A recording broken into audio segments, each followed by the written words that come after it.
పోలాల అమావాస్య కథ. మధురాపురి పట్నము. మధురేసు రాజు. ఆ రాజుకు 9 కొడుగుండ్లు 7 కూతుర్లు. అందరికి పెండ్లి అయింది. సంతోషంగా బతికేరు. అందల ఒక కోడలు వంబు జగడంగా ఉండేను. ఏవేళ ఇట్లా ఉంటే ఎట్లా అని మామగారు వాళ్ళు వేరే కావరం పెట్టితిరి. కొడుకు కోడళ్ళు వేరింటికి అంపించిరి. దానికి ఒక మగబిడ్డ. ఆడి నెల పిలారి చవితి ముందు పోలాల అమావాస్య వచ్చేను. అందరూ నోమితిరి. ఇది పని చేయకుండా అందరి దగ్గర విన్నారం మాట్లాడుతా ఉండేను. ఆనాడు మొగుడు నువ్వు సురుగ్గా అందరి వేళ పని చేయమ్మా అని చెప్పాను.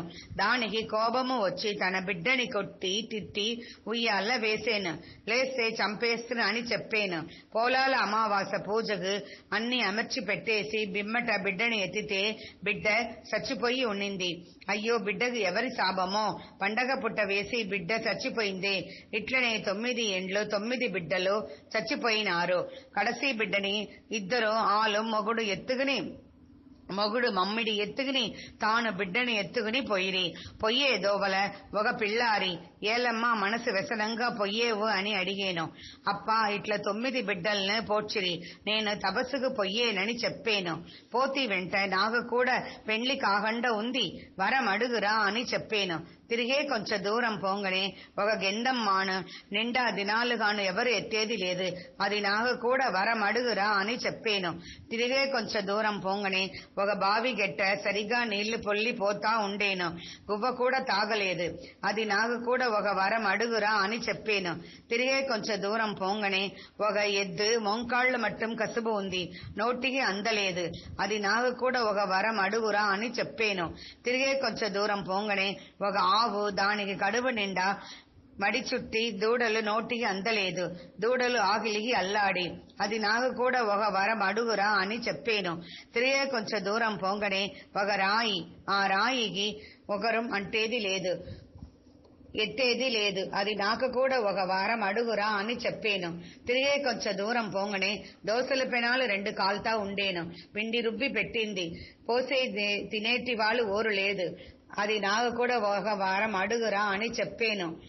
వనానికి పొయ్యేను అని చెప్పాను. అవి మాకు కూడా ఒక వరం అడిగి చెప్పవాలని అడిగాను. తిరిగే కొంచెం దూరం పోంగనే 2 కొండలు మండుతా ఉండేను. అవి మాకు కూడా ఒక వరం అడుగురా అని చెప్పాను. కాని అని చెప్పాను. ఆరణ్య అడవికి పోయి చేత మీద ఆకు పెట్టి, ఆకు మీద బోగ పెట్టి, బోగ మీద పొన్నగాయ పెట్టి, పొన్నగాయ మీద సూది పెట్టి, సూది మీద ఆలం మొగ్గుడం తపస్సు చేస్త్రి. తపస్సు చేస్తా ఉండంగా పార్వతి పరమేశ్వరులు వృషభ వాహనం మీద వచ్చిరి. అప్పుడు ఏలమ్మ అని పార్వదేవి అడిగాను. ఆర్చపోయేరా తీర్చపోయేరా అని అడిగాను. ఆర్చేవాళ్ళు తీర్చేవాళ్ళు అంతా మేముదా అని చెప్పాను. ఇట్లా 9 బిడలు పోలాల అమావాస్య నాడు పోడ్చిరి చెప్పాను.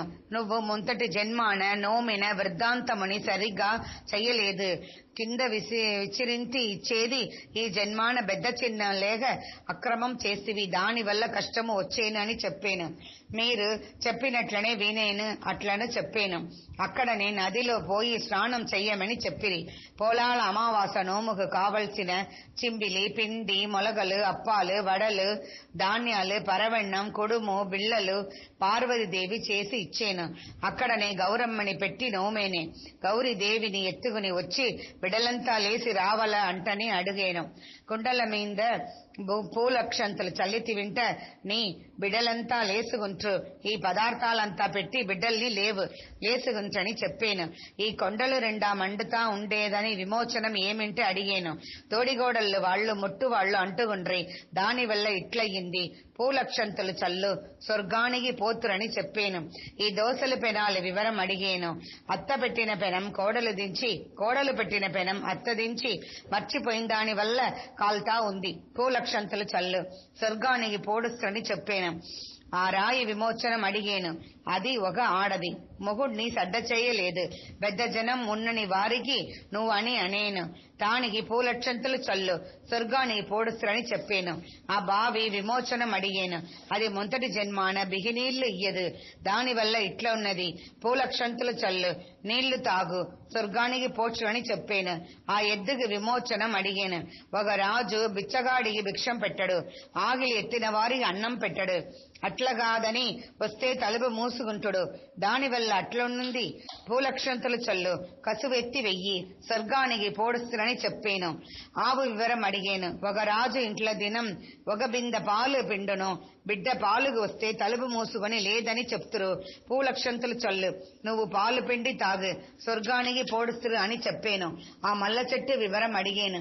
ఒక ఆడది దానింట్లో మల్ల చెట్టు ఉండేను. అది మంచిదానికి ఒప్పని దానికి ఆ పాపం వల్ల అట్లున్నది. పూలక్షంతులు చల్లు నువ్వు తల్ల పెట్టుకుని స్వర్గానికి పోడుస్తురని చెప్పాను. గెందమ్మాను వివరం అడిగాను. ముంతటి జన్మాన గెందం చెక్కల బేరం చేసేవారు చేసిందంతా అన్యాయ బేరం. దానివల్ల ఆ పాపం నువ్వెత్తి పూసుకొని పూలక్షంతులు చల్లు స్వర్గానికి పోడ్చురని చెప్పాను. పిల్లారి వివరం అడిగాను. తల్లి వేళనే భార్య కావాల అని అడిగాను. దానివల్ల వారికి పెండ్లి కాలేదని చెప్పిరి. 9 గుండెలు మీద నీళ్లు చల్లి ముగ్గు పెట్టి అన్ని పదార్థాలు పెట్టి చుట్టుకొచ్చి దండం పెట్టి 9 కొడుగుండ్లు పేరు చెప్పి పిలు అందరూ లేసి వస్తురు అని చెప్పాను. అట్లనే కానని చెప్పాను.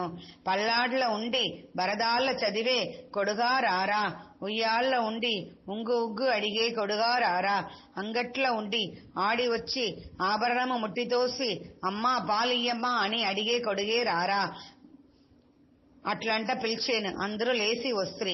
ఊరు వాళ్ళంతా వచ్చి ఏమి నోము నోమితివి ఏమి చేస్తివిని అడిగితిరి.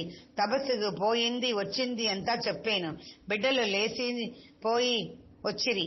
ఈ ఇరుగు పొరుగు వాళ్ళ నోమి వాళ్ళంతా నోమి భూలోకం వాళ్ళ నోమి మర్చింతంతా మల్ల పూలలుగా తల్చింతంతా తామర పూలలుగా వాగు తప్పిన వరం తప్పగా వాగిచ్చిన బలం మనగిచ్చి కాపాడి రక్షించవలను.